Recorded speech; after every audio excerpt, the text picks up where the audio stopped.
Cancer ఈరోజు ప్రపంచంలోనే అత్యంత భయంకరమైన వ్యాధి. ఈ వ్యాధికి పూర్తిగా చికిత్స కూడా ఇప్పటివరకు లేక చాలామంది ప్రజలు చనిపోతూ వస్తున్నారు. ప్రపంచవ్యాప్తంగా క్యాన్సర్ బారిన పడి ఏటా కూడా 8 లక్షల పైచులకు రోగులు చనిపోయే పరిస్థితి ఏర్పడుతుంది. అంటే రోజుకి దాదాపుగా 16,000 మంది ఈ క్యాన్సర్ బారిన పడి చనిపోయే పరిస్థితి కనబడుతుంది. కనుక దీనికి పూర్తి స్థాయిలో చికిత్స లేదు కనుక ప్రాథమిక దశలోనే దీన్ని గుర్తించి దీన్ని కొంతైన వరకు న్యాయం చేద్దామని చెప్పేసి కొన్ని ప్రభుత్వాలు ఇప్పటికే కృషి చేస్తున్నాయి. ఇందులో భాగంగానే ఆంధ్రప్రదేశ్ ప్రభుత్వం మరింత కృషి చేస్తుంది. దీనికోసం కొన్ని కోట్ల రూపాయలు ఖర్చు చేస్తుంది.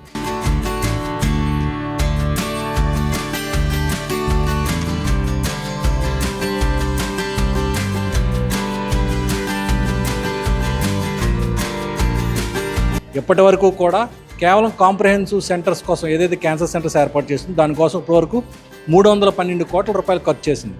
ఇందులో భాగంగానే 45 కోట్ల రూపాయలతోటి విశాఖలోని అంటే ఉత్తరాంధ్ర ప్రాంత ప్రజలకి పెద్ద ఆసుపత్రి అయినటువంటి కేజీహెచ్లోని 3 పరికరాలను పరిచయం చేయడం జరిగింది. దీని ద్వారా క్యాన్సర్ రోగులకు పూర్తిగా ఉచితంగా వైద్యం అందించే పని జరుగుతుంది. అంటే దీన్ని ఇప్పుడు ఈరోజు ఆంధ్రప్రదేశ్ రాష్ట్ర ప్రభుత్వంలో ఉన్నటువంటి ఆరోగ్య శాఖ మంత్రి సత్యకుమార్ ఈ 3 పరికరాలని కూడా ఈ రోజు నుంచి ప్రజలకు అందుబాటులోకి తీసుకురావడం జరిగింది. ఇక్కడ విభాగాధిపతులు ఉన్నారు, ప్రొఫెసర్స్ ఉన్నారు, అసిస్టెంట్ ప్రొఫెసర్స్ కూడా ఉన్నారు. దీని ద్వారా పేదలకి వైద్యం అందించడమే కాదు, ఇక్కడ ఉన్నటువంటి డాక్టర్స్ కూడా ఒక ట్రైనింగ్ కార్యక్రమం కూడా జరుగుతుంది. కనుక ఈ యొక్క కార్యక్రమం ద్వారాగా ఈ రోజు నుంచి కూడా విశాఖలోని కేజీహెచ్ ఆసుపత్రిలోని ఈ కాంప్రహెన్సివ్ క్యాన్సర్ సెంటర్ పూర్తి స్థాయిలో అందుబాటులోకి వచ్చింది.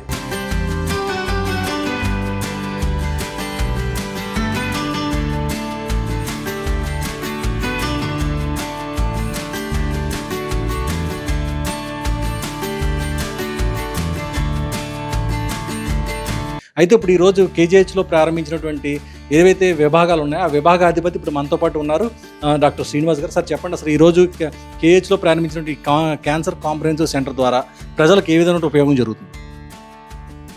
ఈరోజు మాకు అమూల్యమైన రోజు అండి. ఎందుకంటే ఇన్ని సంవత్సరాల నుంచి 1983లో రేడియేషన్ ఆంకాలజీ రేడియోథెరపీ విభాగం రేడియాలజీ నుంచి విభజింపబడింది. అప్పటి నుంచి 83 నుంచి ఇక్కడ టెలికోబాల్ట్ 60 అనే యంత్రం మీద ఇన్నాళ్ళు రేడియేషన్ చికిత్స అందించడం జరిగింది. 2000 ముందు వరకు ఇండియా మొత్తం మీద టెలికోబాల్ట్ ద్వారానే చికిత్సలు జరిగినాయి. కానీ 2000 సంవత్సరంలో హైదరాబాద్ అయితే పెద్ద పెద్ద మెట్రోపాలిటన్ సిటీస్లో 2000 నుంచి లీనియర్ యాక్సిలరేటర్స్ అనే పరికరాలు బాగా యంత్రాల ద్వారా బాగా వచ్చిన తర్వాత అవి రేడియేషను మరింత యాక్యురేట్గా అంటే కణితి ఉన్న చోటికి రేడియేషన్ వెళ్ళేటట్టు నార్మల్ టిష్యూ అంటాం. అంటే అక్కర్లేని భాగాలు ఉంటాయి శరీరంలో, నార్మల్ టిష్యూస్ డ్యామేజ్ అవ్వకుండా కావాల్సిన చోటకి రేడియేషన్ వెళ్ళేటట్టు చేయడానికి కావాల్సిన యంత్రాలు బయట ప్రైవేట్లో 2005 సంవత్సరం నుంచి బాగా ఎక్కువగా వాడుకలోకి తీసుకొచ్చారు. దురదృష్టవశాత్తు గవర్నమెంట్లో ఈ మధ్య గత 10 ఏళ్ళుగా గవర్నమెంట్లో కూడా వచ్చినాయి, 7-8 ఏళ్ళుగా. కేజీహెచ్ కొంచెం ఆలస్యమైంది అంతే. కానీ ఈరోజు మేము చాలా హ్యాపీగా ఉన్నాం. ఎందుకంటే ఇక్కడ మాకు ఎన్ఎంసీ ద్వారా 2023లో సంవత్సరానికి 5 పీజీ సీట్స్ ఎన్ఎంసీ మంజూరు చేశారు. 5 విద్యార్థులకి మేము ట్రైనింగ్ ఇవ్వచ్చు, ఎండీ డిగ్రీ ఇచ్చి వాళ్ళని ఇది చేయొచ్చు. సో వాళ్ళకి బెనిఫిట్ ఉండాలంటే ఎన్ఎంసీ నామ్స్ ప్రకారం ఈ లేటెస్ట్ ఎక్విప్మెంట్ ఉంటే వాళ్ళు ట్రైనింగ్ ఇచ్చినప్పుడు వాళ్ళకి బెనిఫిట్, వాళ్ళు రేపు వెళ్ళి మరింతగా క్యాన్సర్కి సంబంధించిన చికిత్సలు అందివ్వగలుగుతారు. ఇందాక గవర్నమెంట్ చెప్పినట్టు 50 కిలోమీటర్ల పరిధిలో కాంప్రహెన్సివ్ క్యాన్సర్ సెంటర్ ఉన్నాయంటే ఇప్పుడు రానున్న 3 ఏళ్ళు 2 ఏళ్ళు 3 ఏళ్ళు 4 ఏళ్ళు పాస్ అయిన విద్యార్థులు వెళ్ళి వాటిలో వాళ్ళ సేవలు అందించగలుగుతారు.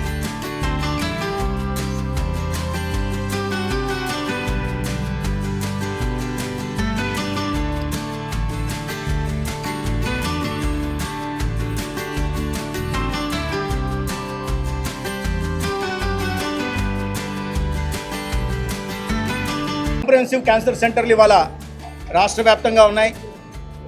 అయితే లెవెల్ 1 మిషన్లను బయట దేశాల నుంచి, జర్మనీ, యూరోపియన్ దేశాల నుంచి ఇవాళ కార్పొరేట్ ఆసుపత్రుల్లో కూడా లేని విధంగా state of the art diagnostic ఎక్విప్మెంట్ని, అది రేడియాలజీ కావచ్చు, మెడికల్ కావచ్చు, లేకపోతే సర్జికల్ ఆంకాలజీకి సంబంధించిన కావచ్చు, రాష్ట్రంలో ఏర్పాటు చేశాం.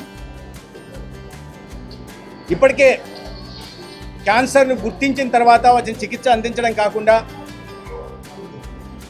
వాటిని నివారణ చర్యలు చేపట్టడం కోసం లేదా ప్రాథమిక దశలోనే గుర్తించి సరైన చికిత్స అందించడం ద్వారా ప్రాణాలను కాపాడే ప్రయత్నం ఆంధ్రప్రదేశ్ ప్రభుత్వం దేశంలో ఎక్కడా లేని విధంగా నాన్ కమ్యూనికబుల్ డిసీజెస్ 3.0 సర్వేలో భాగంగా oral cancer, breast cancer, cervical cancer 18 ఏళ్ళు నిండిన ఆడమగ అందరికీ కూడా ఓరల్ క్యాన్సర్ పరీక్షలు, 30 ఏళ్ళు దాటిన మహిళలకి సర్వైకల్ క్యాన్సర్ పరీక్షలు నిర్వహించడం ద్వారా ప్రాథమిక దశలో వర్గంగా నివారణ చర్యల మీద అవగాహన కల్పించడం, ఎందుకు క్యాన్సర్ వస్తుంది, జీవనశైలిలో మార్పుల కారణంగా, ఆహారపు అలవాట్లలో మార్పుల కారణంగా, లేదా కాలుష్యం కారణంగా, లేదా సింగిల్ యూజ్ ప్లాస్టిక్ కారణంగా, ఇతరత్ర వాటి మీద అవగాహన కల్పించడమే కాకుండా స్క్రీనింగ్ పరీక్షలు కూడా ఉచితంగా నిర్వహించడానికి గత సంవత్సరం శ్రీకారం చుట్టడం జరిగింది. 4,10,00,000 మంది టార్గెటెడ్ పాపులేషన్ని తీసుకొని చేపడితే ఓరల్ క్యాన్సర్కి 2,92,00,000 మంది పరీక్షలు నిర్వహించుకున్నారు. కానీ సమాజంలో ఉంటున్న ఈ సోషల్ స్టిగ్మా ఏదైతే ఉందో దాని కారణంగా 18 సంవత్సరాలు నిండిన యువతులు కానీ 30 సంవత్సరాలు నిండిన మహిళలు కానీ బ్రెస్ట్ క్యాన్సర్కి, సర్వైకల్ క్యాన్సర్కి మా విలేజ్ హెల్త్ క్లినిక్లే రాకపోవడం, తద్వారా వాటిలో 4,10,00,000 గాను సగటున రెండిట్లో 1,50,00,000 మంది పరీక్షలు నిర్వహించడం జరిగింది. అయితే దీంట్లో 0.3% మాత్రమే సస్పెక్టెడ్ కేసెస్ వచ్చాయి. సస్పెక్టెడ్ కేసెస్ని మళ్ళీ మెడికల్ ఆఫీసర్ చూడటం, తర్వాత వాటిని టీచింగ్ హాస్పిటల్స్కి పంపించి అక్కడ ప్రివెంటివ్ ఆంకాలజీ యూనిట్లను పెట్టి 222 బ్రాండింగ్ ద్వారా ప్రత్యేకమైన వార్డులు పెట్టి ప్రతి మంగళవారం, గురువారం కూడా అక్కడ కన్ఫర్మేటరీ పరీక్షలు నిర్వహిస్తున్నాం. అయితే మా పరిశీలనలో ఈ స్క్రీనింగ్ సరైన విధంగా లేదు.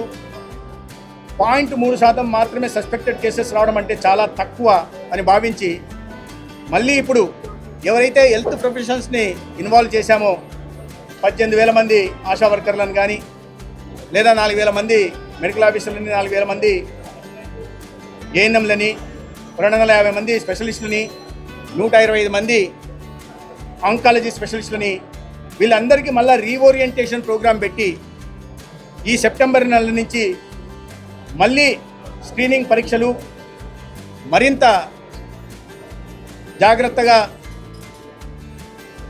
ప్రశిక్షణతో చేపట్టే విధంగా చర్యలు చేపడుతున్నాం. తద్వారా ప్రాథమిక దశలోనే గుర్తించడం కోసం ఇవాళ ప్రారంభించిన మిషన్లన్నీ అత్యంత అధునాతనమైనవి. 1 మిల్లీమీటర్ ప్రెసిషన్తో రేడియేషన్ ఇవ్వడం కానీ, సర్జికల్ ఇంటర్వెన్షన్ చేయడానికి కానీ అవకాశం ఉన్న ఎక్విప్మెంట్ ఇవాళ.